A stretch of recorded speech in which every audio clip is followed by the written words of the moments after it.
Thank you very much, Madam Deputy Speaker, and I thank the Minister for advance sight of her statement. Madam Deputy Speaker, the question many will be asking out there today is, what does this Labour government have against democracy? Only 2 days ago, the Secretary of State, when asked, said all local elections are going ahead. He either hid his decision until today or changed his mind in the last 48 hours. Which was it? Voters will now be potentially denied the right to elect their own representatives, and not for the first time under this Labour government. This is the second year in a row that ministers have scrambled to postpone elections. Now, while many people gather around their screens to watch movies like How the Grinch Stole Christmas, we're sitting here discussing how Labour is trying to steal the elections. There is no mandate for their botched reorganisation plan, and the government has acted as the sole actor, forcing local council leaders to reorganise with little regard for local people and their democratic rights. Has the Electoral Commission been consulted on these latest changes, or has it once again been ignored?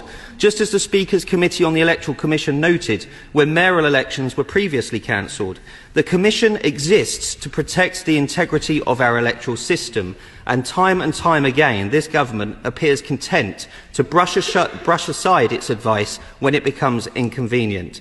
I also ask the Minister directly, does the government still believe in the Gould principles, the long-standing agreement that election rules and practices should not be changed within the 6-month period of a scheduled election, or are those principles now expendable whenever Labour finds itself politically vulnerable?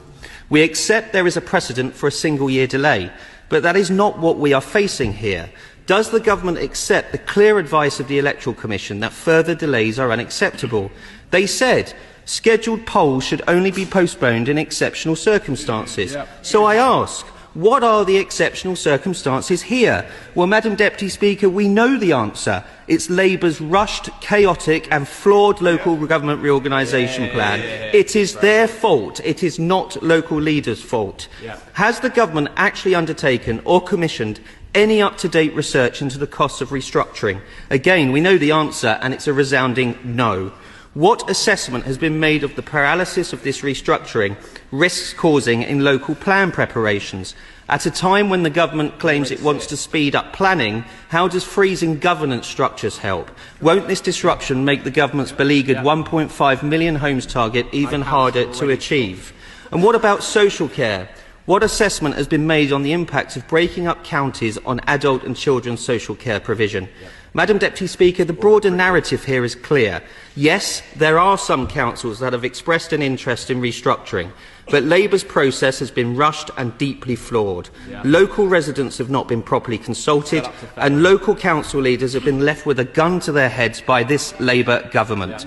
We support council leaders who have engaged with this process, like the leader of Essex County Council, Kevin Bentley, who has stated very clearly and in the public domain that he will not ask for elections to be delayed in Greater Essex. I'm pleased to say that my own authority, Hampshire County Council, do not support this move either.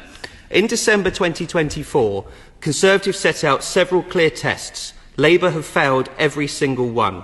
Is this a genuine choice for councils and communities, or are councils being compelled and punished if they do not comply? And will they be more accountable as a result? Will this keep council tax down and improve services, or simply add new layers of cost? And will it avoid disruption to social care at a time of immense strain? On all counts, the answer is no. Earlier this month, Labour cancelled mayoral elections because they were worried they wouldn't win them. Now they are doing the same with local elections, pausing the democratic process to serve their own political interests, creating for themselves a true nightmare before Christmas. This process has been a mess from start to finish. Not wanted, not in their manifesto, and centrally dictated. It's time it was scrapped today.